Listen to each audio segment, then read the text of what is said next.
Hey everybody, welcome to another episode of Behind the Art. As always, I am your host, Art Strong. And today we're going to be taking a look at my Superman project that I have been working on for a few months. I just finally got it to the point where I wouldn't say I'm 100% done, but it's 99.9% there. And I'm very happy with it. And I really wanted to show it off in a separate video, so you guys could see the inner workings of how it was put together. But before then, just a little bit of housekeeping for the people that have not watched my live videos. A little bit of news on the channel.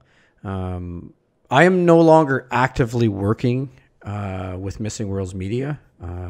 They have decided that the little itty bit of money that they were paying me has been routed to other parts of the project, which is cool. That means stuff is happening, which there is. There's a pretty big update coming. I don't know when, and I'm not allowed to talk about it, but it's coming. I also wanted to mention that because of that, I really could use some support. I got some merch now, and I got a Patreon that's going. I've got a couple of Patreons, a couple of people helping out, which is fantastic. Very, very helpful. I've got new subscribers, which is fantastic. My views are pretty consistent for the month. I appreciate every single body that does that. But yeah, that's kind of the state of what's going on. I'm not sure what I'm doing right now. I do some freelance stuff on the side here and there, and I'm practicing my 3D art as much as I can if I have time. But yeah, let's get to the show. I'm looking at my notes here. Let's go right to, let's bring in Mr. Zedbrush here. So I've probably showed this in other videos, but this is basically what he looks like in Zedbrush. This is the high poly versions, and then I've got my low polys, right? And now what happens is I sculpt it out, and then I will export this low poly out, and then I export the high poly out, and then I'll bake the high poly to the low poly in Substance Painter. And then what happens when we export the textures out, it exports that high poly in the form of maps, normals, base colors, and I think we have a cutoff and emissions channel as well if there's any kind of glow effects on the thing. But yeah, this is what he looks like in Zedbrush. He's got a ton of detail. He's I think I added a bit more to the boots the last time you saw it. Yeah, there's a bit more seaming that I did there. I mean, they came out really good. Like, these boots look good. The whole armor looks great. Works really good. I'm not very good with the hair. I'm not a character artist. I'm a costume artist, if I have to give myself a title of any kind. But yeah, that's what Zedbrush looks like. And then once I'm done with Zedbrush, I bring him into Substance Painter. And now in Substance Painter, I can add a whole bunch more detail. All the glow effects. This is where I would add his other symbols. There's some here on the boots as well. And it just adds a whole new layer to the character, or to the costume. And the way Substance Painter does materials is just phenomenal. I mean, it comes out really good. Like I said, I'm not a character artist. His eyes are weird. And this symbol isn't perfect, but I thought, you know what? I'll leave it because it looks like it's weathered and beat up and stuff. And then I added these extra little bits here. Those, like, see those in the character generator, those can be changed. I could change those on the fly. Like, if I go to his body and I go down to glow lines, that's what these are, right? I can turn those right off. Or they should turn off, but they're not. There's the glowy bits.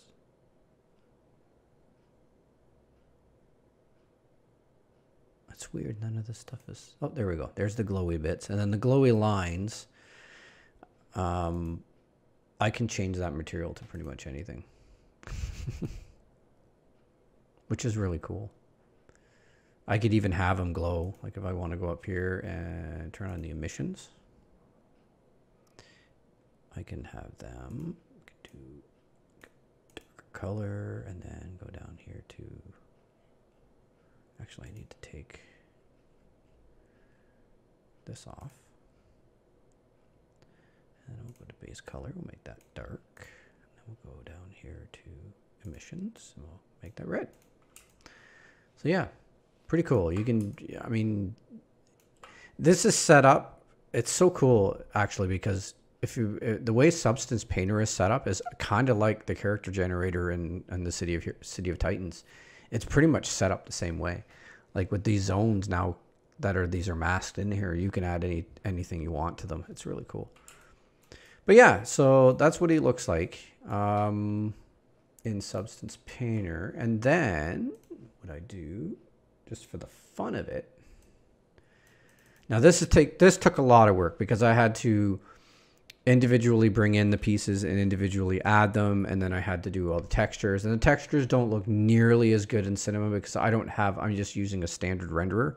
I don't have one of the high-end renderers, so it doesn't look quite as good. But as you can see, he's in a pose. That's because he has an animation attached to him, which is an idle animation. And as you can see, he's just breathing and just standing there, right?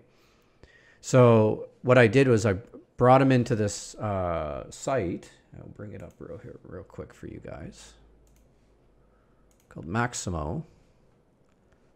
And there should be my armor in here still. Yeah, there he is.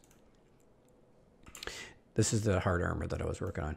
So basically, you bring it in here, and then you either bring it in with an existing rig, which will allow you to, or they allow you to make a rig in here. There's a little dialogue thing you got to go through. You got to make the points go to where his arms are, where his wrists are, and all that stuff. And then what you do is you download that as an FBX, and then you can take that and bring it into either Cinema or Unreal, and you can use those as animation rigs. The other cool thing is if I liked an animation, let's say this one, say I like this animation, all I got to do now is download that, and the animation is connected to the rig, which is really cool. This is part of the Adobe suite that you get when you're got the whole suite thing. But yeah, so that's how I got the animation in here. And it doesn't look as good in here as it does in the Adobe, or in the it is Adobe, or in Substance Painter. But it gives you an idea of what it would look like in game, in motion. Now, something I didn't do, shouldn't take too long. Let me pull this up for you guys. As another fun thing for the hard armor, again, this was a little bit of work. I had to teach myself how to do it, but I pulled the hard armor into Unreal Engine 4, and I was able to add an idle animation to like a first person shooter type build. So now I have it so that he actually will move around. Like I don't have animations for walking or running or jumping or anything, but he does have an idle animation because I just wanted to see what it would look like. But let's wait for this to load up here. I'm going to pause here for a second. All right, guys. So here we are. We're inside Unreal Engine. I got it all set up. You can see that you can see the armor in here. It looks really good. And then if I hit play, he now has an idle pose. It's subtle, but it's there, and he can move. But like I said, he doesn't have any actual run or walk animations. So it's kind of funny. But yeah, it took a little bit of work, but yet another thing to add to my skill set, you know. Being able to add this into Unreal and getting it to work and all that stuff is really cool. But yeah, this gives you an idea. This is exactly what the Heart Armor, if you had these textures, this is what it would look like in the game. Because, right, it looks cool, man. It looks really good. But yeah, I think that's going to be it for the video, guys. I appreciate everybody who watched, and thank you so much. And if you haven't yet, please do hit the subscribe button. More videos will come as I find the time to do them. Probably more game-related stuff going forward because I am not doing a lot of art right now. I'm kind of taking a break from it. So yeah, lots of game-related content coming up. I'm not quite sure. So if you have any games or anything else you'd like me to do down below, please hit me up down below and let me know. I mean, if there's a tutorial I'd like to see or a piece of something that I've done in the past you'd like a little more in-depth discussion on, let me know. Like, I'm open to pretty much anything you guys want to see. But yeah, thank you so much for watching. And again, as always, may the hue be with you. And we'll see you later. Bye for now.